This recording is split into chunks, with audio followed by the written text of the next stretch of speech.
نیک خواب نبوت ہی کا 46واں حصہ ہے۔ کیا؟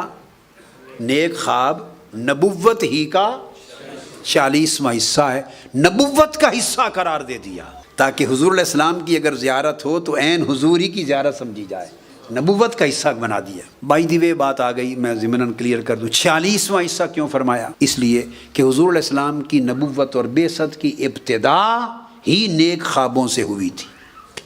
غار حرا کی وحی اترنے سے پہلے تسلسل سے کثرت کے ساتھ آقا علیہ السلام کو رؤیا صالحہ شروع ہو گئے تھے، نیک خواب کثرت سے آنے لگے تھے، اور نیک خواب کثرت سے آتے رہے۔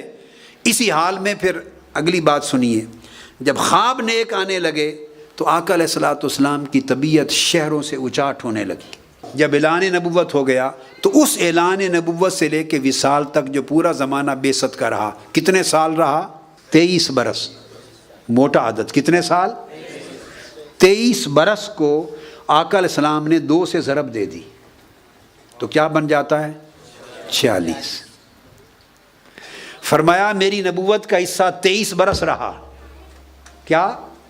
تو 23 برس مجھ پر وحی آتی رہی، مجھ پر 23 برس وحی آتی رہی۔ اب رہ گیا خواب، نیک خواب۔ اس خواب نیک خواب کا میری وحی کے ساتھ، وحی الہی نبوت کے ساتھ رشتہ کیا ہے؟ اس 23 کو 2 سے ضرب دے دو، یعنی نصف کر دو، تو یہ 46واں حصہ حقیقت میں نصف ہے۔ تو فرمایا کہ اب امت میں قیامت تک جو لوگ طالب ہوں گے، اب فرق صرف یہ تھا کہ جب ظاہری حیات تھی تو طالب بھی دیکھتے تھے، غیر طالب بھی دیکھتے تھے، سالک بھی دیکھتے تھے، غیر سالک بھی دیکھتے تھے۔ ابو بکر، عمر، عثمان و علی رضوان اللہ تعالی علیہم اجمعین یہ بھی دیکھتے تھے، سلمان و بلال بھی دیکھتے تھے، اور ابو جہل و ابو لہب جیسے کفار بھی دیکھتے تھے۔ طلب والے بھی دیکھتے اور طلب نہ رکھنے والے بھی دیکھتے، فرق یہ تھا۔ اب آقا علیہ السلام کو اب بھی دیکھا جاتا ہے، دیکھنے والے دیکھتے ہیں، اور حق ہے دیکھنا۔ جو اس کا انکار کرے یہ کفر ہے، یہ محض گناہ ہی نہیں بلکہ یہ عقیدہ صحیحہ ہے، یعنی رؤیا صالحہ اور خواب کا انکار کرنا قرآن کی نص کا انکار ہے۔ حضور علیہ الصلوۃ والسلام اب بھی دکھائی دیتے ہیں، مگر فرق صرف یہ ہو گیا، وہ جو غیر طالب بغیر طلب کے دیکھنے والے تھے وہ بین ہو گئے، اب جو سچے طالب ہیں وہ دیکھتے ہیں۔ اور سچے طالب کون ہیں؟ جو سالک ہیں، جو رحلت پر ہیں، جو سفر طے کر رہے ہیں۔ اور سفر طے کرنے کا مطلب جو قدم بقدم آگے بڑھ رہے ہیں۔ اب بہت سے لوگ ملتے ہیں، روتے ہیں کہ مجھے اتنی مدت گزر گئی، زاروں قطار ہوتے ہیں حضور علیہ السلام کی زیارت کی آرزو کرتے ہوئے، تو آپ دعا فرما دیں، وظیفہ بتا دیں، حضور کی زیارت ہو جائے۔ ان کی خواہش پر وظیفہ بتا دیتا ہوں، مگر سب وظیفوں کا اصل وظیفہ آپ کو بتا رہا ہوں، سب وظیفوں کا اصل وظیفہ بتا رہا ہوں۔ ہر شخص یہ کہنے والا روتا ہے اور کہتا ہے کہ 20 سال ہو گئے، 10 سال ہو گئے آرزو کرتے ہوئے کہ آقا علیہ السلام کی زیارت نہیں ہوئی۔ تو کبھی سوچا کہ 20 سال آرزو ہی کی ہے نا، اور تو کچھ نہیں کیا، آرزو ہی کرتے رہے، کیا حضور کی طرف کتنا بڑھے؟ وہ صرف آرزو کرنے سے نہیں ہوتی، آقا علیہ السلام کی طرف بڑھنے والوں کو ہوتی ہے۔ کتنا بڑے؟ اگر 20 سال تسلسل سے حضور علیہ السلام کی طرف بڑھتے رہے ہوتے، سفر جاری رکھتے، سالک ہوتے اور طریق پہ چلتے رہتے اور آگے بڑھتے رہتے، جیسے دریا بڑھ رہا تھا، نہر بڑھ رہی تھی، اور آپ چلتے رہتے، تو آپ تو اتنے قریب ہو چکے ہوتے کہ شاید پردہ ہی اٹھا دیا جاتا۔ حدیث پاک ہے صحیح مسلم میں کہ آقا علیہ الصلوۃ والسلام نے فرمایا، سیدنا ابو ہریرہ رضی اللہ تعالیٰ عنہ روایت کرتے ہیں کہ اللہ تعالیٰ جب کسی بندے سے محبت کرتا ہے، جب کسی بندے سے محبت کرتا ہے تو جبرائیل امین کو بلاتا ہے، تو فرماتا ہے جبرائیل، حدیث پاک میں، ان اللہ اذا احب عبدا دعا جبریل فیقول له انی احب فلانا فاحبہ، جبرائیل کو آواز دے کے بلاتے ہیں اور فرماتے ہیں کہ اے جبرائیل میں فلاں بندے سے محبت کرتا ہوں، مجھے فلاں بندے سے محبت ہو گئی ہے۔ اللہ کو بھی محبت ہوتی ہے، اللہ کو بھی محبت ہوتی ہے، تو فلاں بندے سے محبت ہو گئی ہے، تو اے جبرائیل تو بھی اس سے محبت کر۔ ان اللہ یحب فلانا فرماتے ہیں اللہ تعالیٰ، تو بھی محبت کر، فحببہ تو بھی، فیحبہ جبریل، پھر سب سے پہلی محبت اللہ کے حکم پر جبرائیل کرتے ہیں اس سے۔ یہ متفق علیہ حدیث ہے، صحیح بخاری مسلم کی متفق علیہ۔ پھر حکم دیتا ہے اللہ تعالیٰ آسمانوں میں جا اور تمام ملائکہ کو ندا کر دے، فینادی جبریل فی اہل السماء ان اللہ یحب فلانا فاحبوہ۔ آسمانوں میں اللہ پاک کے حکم کی ندا ہوتی ہے کہ اللہ فلاں بندے سے محبت کرتے ہیں، اے فرشتوں تم بھی محبت کرو، تو فرشتے بھی محبت کرنا شروع کر دیتے۔ تو بندے سے محبت کی ابتدا آسمانوں پر ہوتی ہے۔ فَيُحِبُّهُ أَهْلُ السَّمَاءِ ثُمَّ يُودَعُ لَهُ الْقَبُولُ فِي الْأَرْضِ، اس کے بعد اس کی محبت لوگوں کے دلوں میں زمین پر اتاری جاتی ہے۔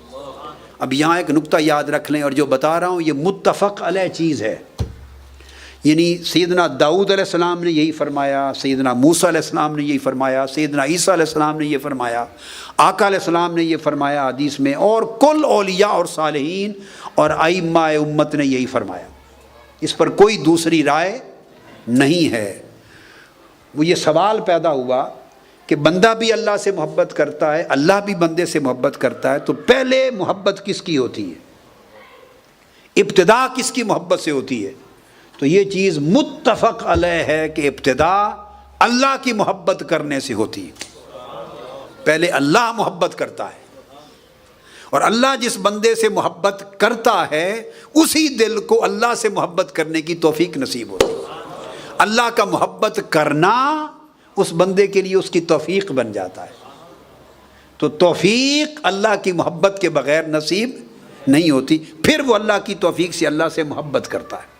تو پہلے اللہ محبت کرتا ہے بندے سے، پھر بندہ اللہ سے محبت کرتا ہے۔ تو اللہ پاک اپنے بعض مقرب بندوں کو، اور جن سے وہ محبت کرتا ہے انہیں ان کا دوست کہا جاتا ہے، وہ اللہ کے دوست ہوتے ہیں، اس کو اولیاء اللہ کہا جاتا ہے۔ کیا کہتے ہیں؟ وہ اللہ کے ولی ہیں جن سے وہ محبت کرتا ہے اور جو اللہ سے محبت کرتے۔ اب آقا علیہ الصلوۃ والسلام ہمیشہ دعا فرماتے اور امت کو تلقین کرتے۔ اب جو سند بتا رہا ہوں، دعا میں اللہ رب العزت کی بارگاہ میں عرض کرتے اور امت کو سکھاتے، اللہم انی اسألک حبک وحب من یحبک۔ یہ آقا علیہ السلام کی دعا ہے، اور اس پر کسی کو انکار اور اعتراض اور اختلاف نہیں ہے۔ اللہم انی اسألک محبت حبک وحب من یحبک، پھر آگے وحب عمل من یقربنی الی حبک، آگے پھر اور محبتوں کی دعائیں ہیں۔ اے اللہ تعالیٰ میں تجھ سے تیری محبت مانگتا ہوں، کیا؟ وحب من یحبک، اور ہر اس بندے کی محبت مانگتا ہوں جس سے تو محبت کرتا ہے۔ اب یہ بات سمجھ گئے؟ تو لہٰذا اللہ کے بندوں سے محبت کرنا اللہ کی سنت بھی ہے اور اللہ کا حکم بھی ہے، اور آقا علیہ السلام کی سنت بھی ہے۔ اب آپ صدقہ اور خیرات کرتے ہیں، یہ اللہ سے محبت ہو رہی ہے۔ آپ نماز پڑھیں، سجدہ کریں، تلاوت کریں، اللہ سے محبت ہو رہی ہے، یہ اس سے محبت کر رہے ہیں آپ، بشرطے کہ محبوب کا کلام سمجھ کے پڑھیں۔ مال خرچ کریں، غرباء یتامہ کو، مساکین کو، مشن کو، دین کو مال جب دیتے ہیں یہ محبت کر رہے ہیں، صرف ایک نیت کرنی ہے کہ اس کی محبت میں کر رہا ہوں۔ بھئی کیا کر رہے ہیں؟ اس کی محبت میں کر رہا ہوں۔ گر اس نے خود سکھائے ہیں، باری تعالیٰ نے فرمایا وَآتَ الْمَالَ عَلَىٰ حُبِّهِ ذَوِي الْقُرْبَىٰ، دے رہے ہیں ماں باپ کو، خرچ کر رہے ہیں ماں باپ پر، ان سے بھی پہلے بیوی بچوں پر۔ خرچ کن پر کر رہے ہیں؟ پہلا حق کس کا؟ صحابہ نے پوچھا یا رسول اللہ خرچ کرنے میں پہلا حق کس کا ہے؟ فرمایا تمہارے بیوی بچوں کا۔ یہ بھی ہمارے پاکستانیوں میں جو دین کا تصور ہے وہ سارا ہی گڈمڈ ہوتا ہے.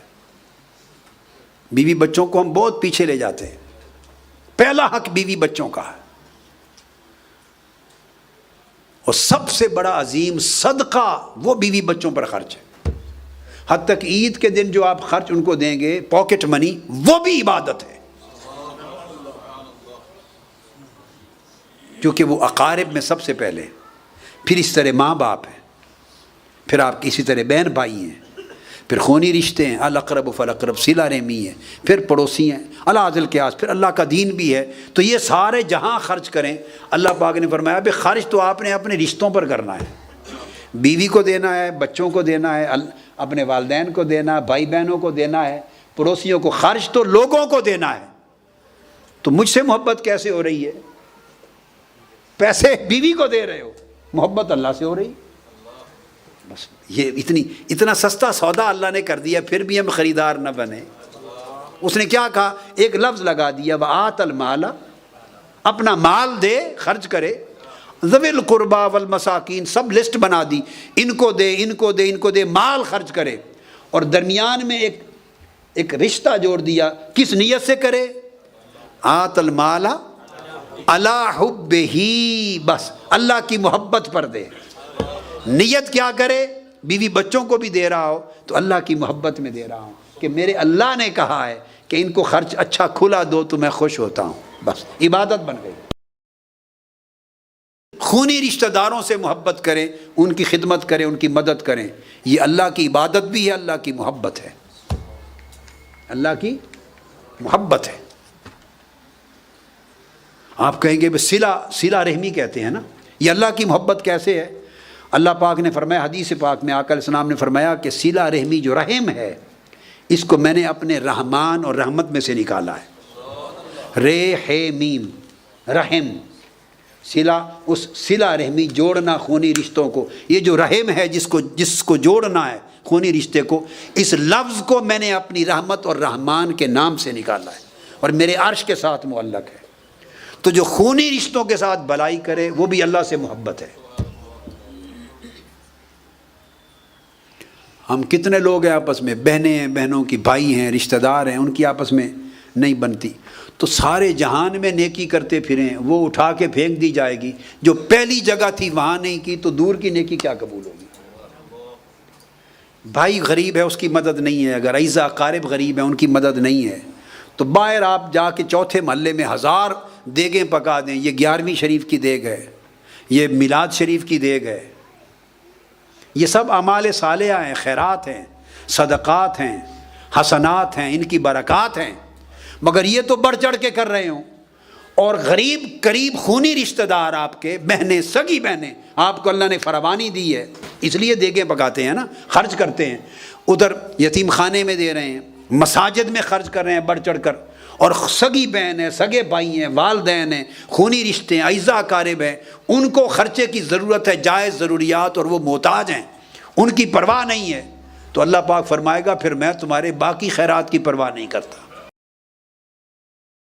اس لیے صحابہ کرام کا، تابعین کا، ائمہ حدیث کا، اولیاء کا عمل تھا.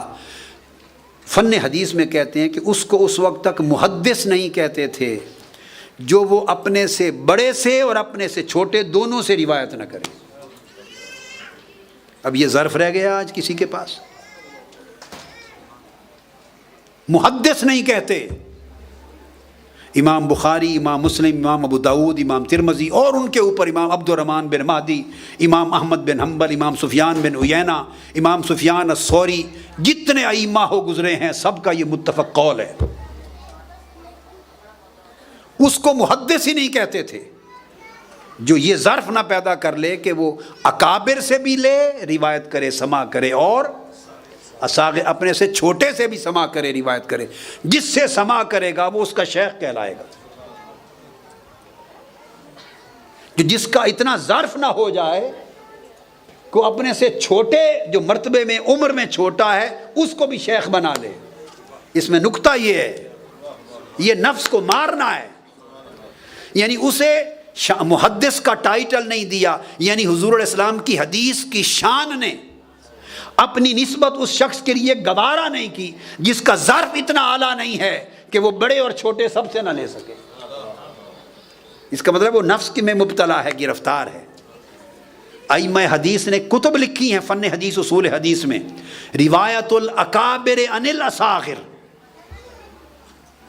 تابعین اور تبع تابعین میں بڑوں کی چھوٹے سے روایت کرنا. امام ابن حجر اسقلانی نے اور کئی اور ائمہ نے بڑے صحابہ نے چھوٹے صحابہ سے روایت کیا. بے شمار صحابہ حضرت عبداللہ ابن عباس سے پوچھنے آتے تھے، روایت کرتے تھے. اور سیدنا عبداللہ ابن عباس جب آقا علیہ السلام کا وصال ہوا تو ان کی عمر 9 سال کے قریب تھی. صحابہ جاتے اہل بیت کے افراد کے پاس، اہل بیت جاتے اکابر صحابہ کے پاس لینے کے لیے. اور اگر پتہ چلتا کہ وہ بند ہیں، دروازہ بند ہے، نہیں نکلے تو نوک نہیں کرتے تھے. اب میں اگلا ادب بتا رہا ہوں صحبت کا. لینے کے لیے جہاں جائیں تو نوک نہیں کرتے تھے، بے آرام نہیں کرتے تھے. اپنی طلب میں اگر عجلت ہے تو ترک استعجال یہ تربیت کا پہلا قدم ہے.